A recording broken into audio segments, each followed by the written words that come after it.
All right, thanks for being here. Thank you. Tell me, how was it growing up when Rob was coming up? It was good, you know what I mean? As a child, we had a lot of fun together, running around the neighborhood, in the backyard, playing childhood games. And everything just went for a turn for, I'm not gonna say the worst, but it just took a turn. Give me a give me a funny story about Rob. A funny story. To this day, Rob don't like butterscotch candy. You know what I mean?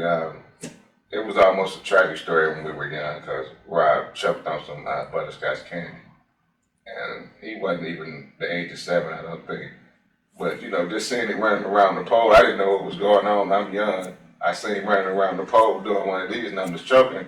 But my mom, she sort of figured it out. He was choking on the candy, so she came out and got the candy analyzed from me. But it was funny to me because I was a kid, you know what I mean? Right. You know, looking back on it, it wasn't all that funny. All right. So, as Rob got a little bit older and he got into his past and everything, what was your take on it when it stuff did turn a little bit? For a while I didn't sing for a minute. I knew they had moved away from the neighborhood, but when I started going around him more often, I started seeing the things that he was doing, and it was like, whoa, this nephew. Right. It was just one of those things that happened. All right. Could you tell me a little bit about when you first knew Rob's involvement with the gang activity back back home? When he moved out of the neighborhood down on Galveston, where we grew up at, he moved up on Strong and Frontenac and got involved with a gang called the Barry Bishops. Okay. So, with his activity, is there any? I mean, I know we really can't talk about it, but what can you tell me about something in particular? It's just something to where our viewers can get a glimpse of what was going on. Well, as a child, being involved in a gang and selling drugs and running the streets the way that he was, you know what I mean? It was a difficult time for him, I suppose it was, even though he got caught up into that kind of life because of what happened as a child. Like I said, I still applaud him for, coming out and doing the things that he's doing right now. Because it's not easy being in the gang in Detroit back in the day, you know what I mean? Okay. And, like I said, I applaud him because I got into some trouble in Detroit back in the day. And, he heard about it and he flew in from California and helped me out a great deal on that. Okay. So from what I understand, I guess he had just touched down in California. He just touched down in California and had to turn around and come right back to Detroit because of some stupid stuff I had to do. So that was something a phone call couldn't handle. He had to show up in person for that one, huh? Yes, sir. He had to show up in person for that one. The streets have to be sold, not told, you know what I mean? There you go. Okay. All right. So big shout out. Tell me about when you, after Rob met his wife Lucinda, what was your first take when you met Lucinda? Well, I met Lucinda probably when I moved here. I didn't even know he was married. I didn't know he ever wanted to get married, but in my opinion, he met a woman that changed his life, and that's a good thing. All right. So the organization, The Streets Don't Love You Back. When you first heard that Rob and Lucinda started that organization, what was your thoughts on that? Well, I was a little surprised to see my nephew doing so good, you know what I mean? Because I know where he come from. I grew up with him and was affiliated with, the neighborhoods like he was. And when I heard he was doing this, I was surprised, but I felt good about him, though, you know what I mean? Because to see my nephew doing good and not doing the same things he was doing, I was proud of him. Okay. So, let's see. So, Streets Don't Love You Back. Let's see. It started 10 years ago. See where it is today. Where do you, in your opinion, where do you see it at 10 years from now? I see it continually growing. You know what I mean? Because he had got a good foundation up under him. A lot of good people on this team backing him up. And 10 years from now, I see it everywhere. I really do. Okay. So Rob more than anybody here. How much have you seen his growth from back when he was a kid to when he was getting in trouble a little bit to now? How much has he grown as a man and as a person? From then to now, and seeing the change that I've seen in him, or I put it like this, he's always had a good heart, whether anyone knew it or not. He just got caught up in some things as a child, you know what I mean, that took him to a different level than he is now. But the change that I see in him like I say, I'm proud of him. You know, I never thought he could do this, never imagined him doing it, and he's been doing it for 10 years, so I applaud him for that. All right. Is there anything you'd like to tell our viewers about Rob and Lucinda and the Streets Don't Love You Back organization? I think it's a wonderful organization. It's like, if he was here, he'd say powerful organization, which it is, you know what I mean? He's the kind of guy that's giving back. He's seen what he did in life, he's seen what other people's going in life, and he's trying to break that cycle, if you know what I mean, of people doing the wrong thing, not knowing how to get back on track, and he's just giving them a platform to get back on track. All right.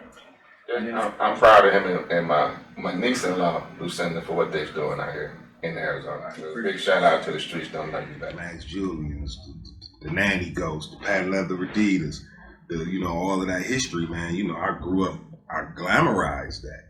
You know what I mean? So, like that was the most intriguing thing for me when I met Rob. It was just like, yo, just to see you change your life like that, because I know the story. You know what I mean? I had done a lot of research. I've seen all those documentaries. I've read books.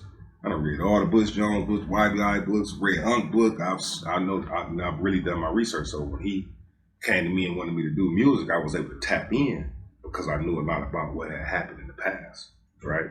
So when I met him and then I met him and I met Miss Lucinda and I seen what they was doing with the organization and how he had changed his life. Like, that was amazing to me. You know what I mean? Like, how do you go from here to there? And then I started, being around them more and seeing the people that he met throughout this whole process. I mean, senators, I mean, judges. I used to go to the intervention program that was taught in the courthouse. They let Unc teach in the courthouse. And we got to go through the scanner, like we going to court and everything to go to class, you know what I mean? So like, I was just, and then like, I was tripping on that, like, yo, I ain't never been got to go to court, I'm in trouble. You know what I mean? I'm going to court now, Unc in here teaching the class, like it was a cool thing to me. And like I said, just the whole life changing. Like that really, really made me want to be a part of what Unc was doing, because how he had changed his life and structured his life. You know what I mean? Got him a wife and everything is positive, man. They work with the youth, they work with kids and troubled adults. And just all the cool things they was doing, man. It was just like, how can I help? I wanted to be as much of a help as I possibly could because, like I said, I know Unc's background. Right. You know what I mean? So, and I didn't know him back at home. Right.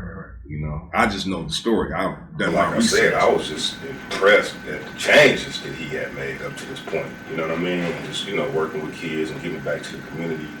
And then I ended up getting into a little trouble.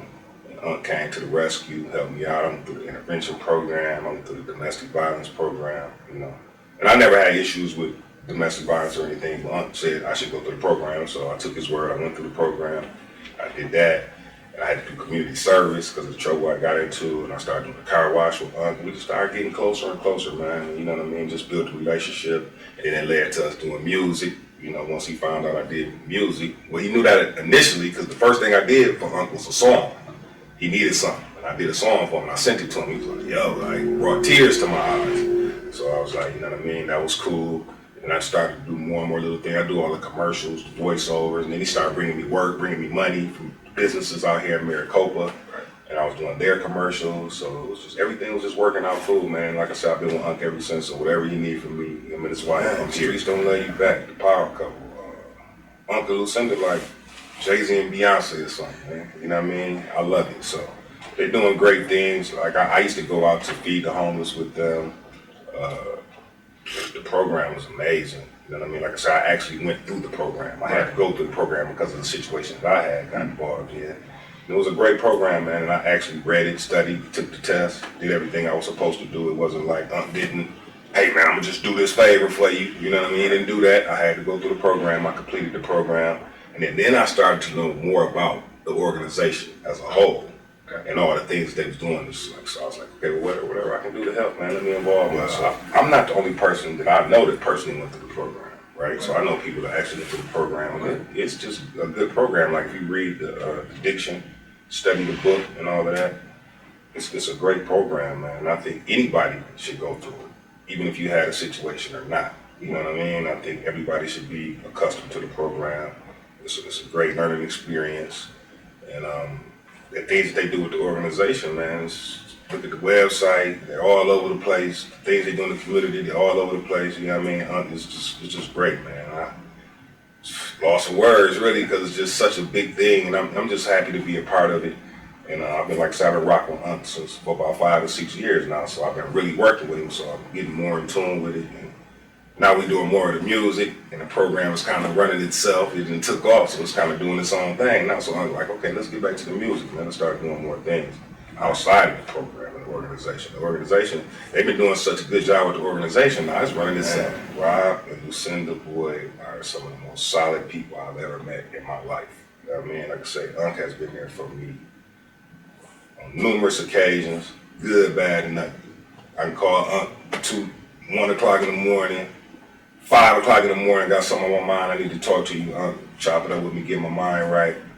So, you know, I'm just, like I said, man, this is a total blessing. I think anybody that's able to get involved in the organization should, you know, because like I said, they educate against gangs, drugs, and violence. And our youth, we need that. We need more programs. I think that's what's wrong with the youth right now. It's just not enough programs out there for them to get involved with. So they, you know, you don't give them something to get involved with, then they'll find something to get involved with. And that could be negative or positive. You never know, you know what I'm saying, depending on the kid and how the kid was raised. And like Uncle was saying earlier, some people have mental issues, and then some people just choose to be bad. You know, so at the end of the day, man, you know, you want to, if you're in a situation where you can get involved in a program like this, the intervention program is great. I think everybody should go to the intervention program. And the domestic violence program was great as well. You know what I mean? So I just think everybody should get involved, man, with the movement, man. Get involved with the community, help out. That's what we're here for, man. We got to get back. We got to repair the youth, educate the youth. Okay. And just do what we got to do, man. That's our job. All right. My childhood was happy. It wasn't until I was 9 years old, my stepfather got murdered in front of me and my mother, and that led me to a whole nother road of life. You know, I had gotten involved with gangs and drugs and violence, and I did that for like 14 years. From the time I was 10 years old, I was 24 years old on the front line. Rob, so you mentioned a little bit about your stepfather being murdered in front of you. Tell me what first led you to gang banging and selling drugs? Well, you know, after that incident that happened, I had no guidance. You know, I had nobody to tell me don't do this, don't do that. And, you know, we're from the hood, you know, and my mother's father is the one who killed my stepfather, my grandfather. So I grew up a very angry kid. My coat got stolen. I got robbed, you know what I mean? And another gang member robbed me of my coat. That's how I got involved with gang banging in the neighborhood of Van Dyke and Harper, because we moved over there when I was 9 years old after the murder happened with my stepfather. So we moved in a gang-infested neighborhood, you know, and my mother and her family, the Guyton family, they was all from the Black Bottoms.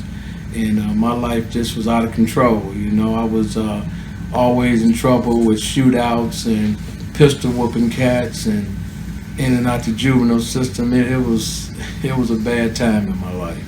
Right. So back then, you know, around those same times, I mean, you know, Detroit is a rough city anyway.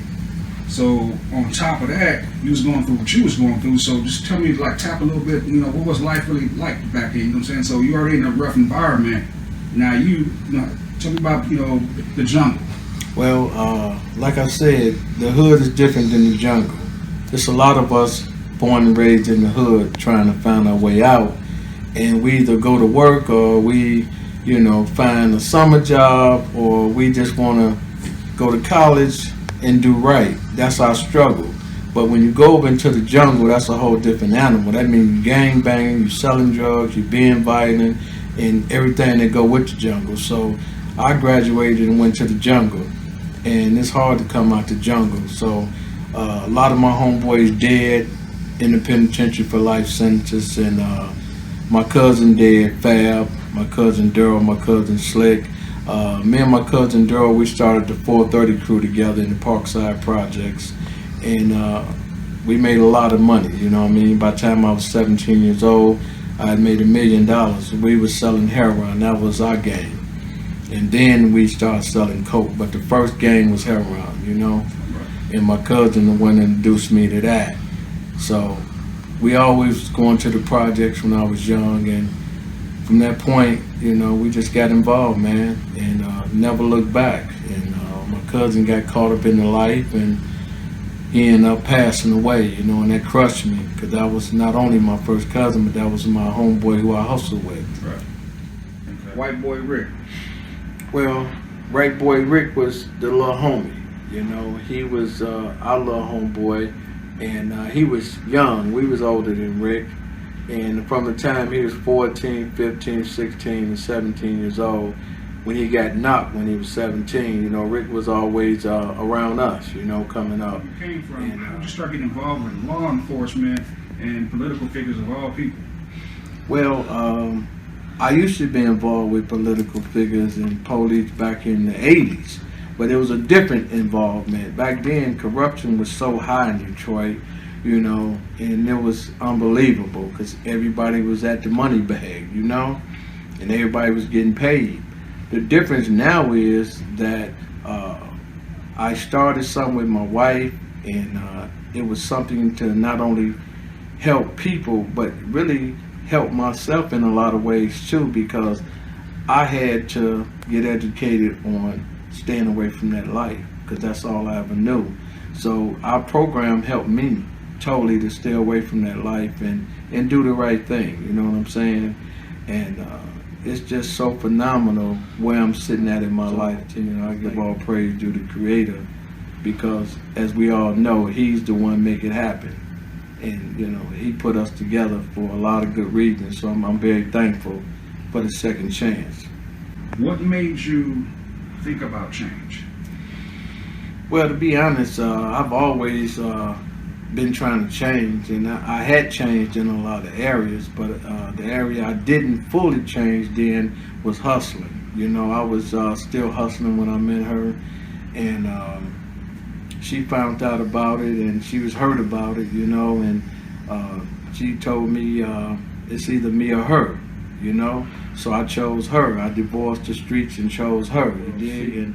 And we do a lot of great work with our organization, you know, and it was just really time for me to change. I was 45 years old when I met her. I'd been in the streets since I was 10 years old, and hustle was all I ever knew. And I took care of a lot of people though, and that's what she didn't understand in the beginning.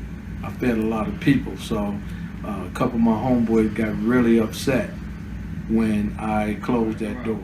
How do you feel in your own testimony for yourself? How do you feel about your growth since you met your wife till now?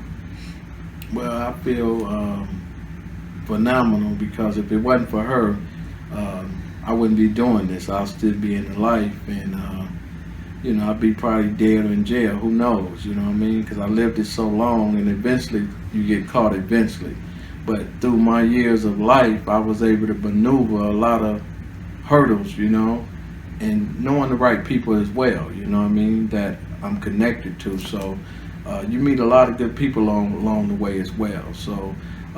I just felt it was time for me to change, and she was the best thing that ever happened to me to change my life, and my mother loved her, so that was another no-brainer when mother gave the thumbs up, you know.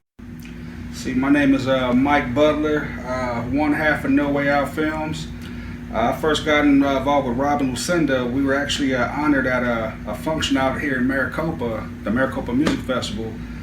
They were being honored for their organization, Streets Don't Love You Back, and we were being honored at the same event for a documentary film that we're doing right now called On Shadow Redemption, which covers combat vets that suffers from PTSD. So we actually were at the same function. You know, we briefly met a little bit, you know what I'm saying, and we took a group photo. And I didn't know how powerful that photo would become later on, but we took a group photo, and I'll tell you about that in a little bit though. But that was my first encounter with them.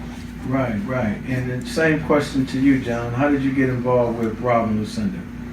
Well, after Mike had met you, he called me up and told me the story of what was going on, but and he asked me if I wanted to do the documentary, and he told me your story, but the streets don't love you back and everything, and immediately I was on board and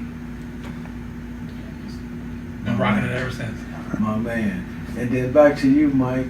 When you learned about Rob's history, what was that like to you to know that history of him? Well, when I first, I'm from the city. I'm from the same city as Rob and everything. So anything about my city or the people that come out of it, I like to do my research and kind of like fall in and see what's going on and the history of it and everything.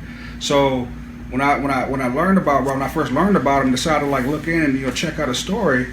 I'm like, man, this dude, got a colorful past. You know what I'm saying? So immediately, like, as a young cat, you go back and you do glorify that. You know what I'm saying? Oh man, he did this, he was a millionaire by this such a time and time, this stuff like that.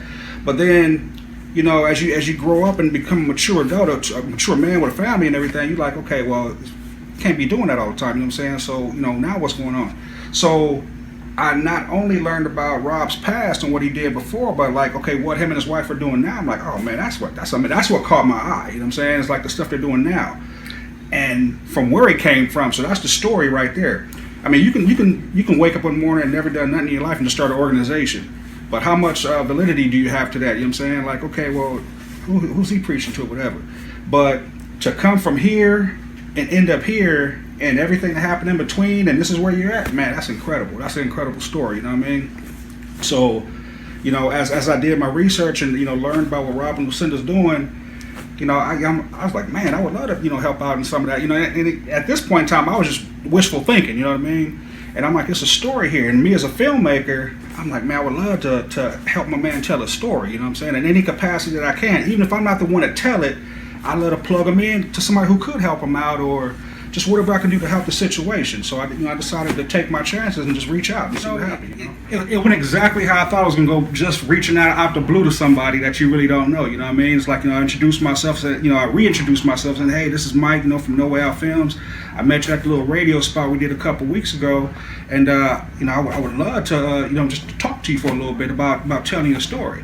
And the first conversation on the phone, me and Rob was on the phone for about 45 minutes to an hour almost. You know what I'm saying? Like we was talking like old friends. That's how humble he is. You know what I'm saying? And as we were talking, I was like, man, I go, you have a story. You know what I'm saying? And he was like, well, what makes you think that? And I told him my perception of like, well, because you've come from here, but this is what you're doing right now. And I think what Rob liked about what I was saying is because I wasn't zeroing in on the gang activity and the drug stuff like a lot of people would do. Oh, man, we got to glorify the gang activity. And yeah, no, that only goes so far, you know what I'm saying? And he saw that I saw that's not where the story was at. The story is about the organization that him and his wife started, The Streets Don't Love You Back, and about what they're doing and the people that they're helping. Because, I did my research, Rob and his boys, man, they tore Detroit down back in the day, you know what I'm saying? They tore that city apart, and you can still see remnants of what they did back in the day to this day, you know what I'm saying? In 2019, you can still see the leftovers of what was going on back there. But to see this man and his wife now, and what they're doing, and the strides that they're making, and the commitments, and the blood, sweat, and tears they didn't put into this organization, that's the story. So, you know what I'm saying? I wanted to do whatever I could just to have a little piece of that and help out any way I could, the littlest part.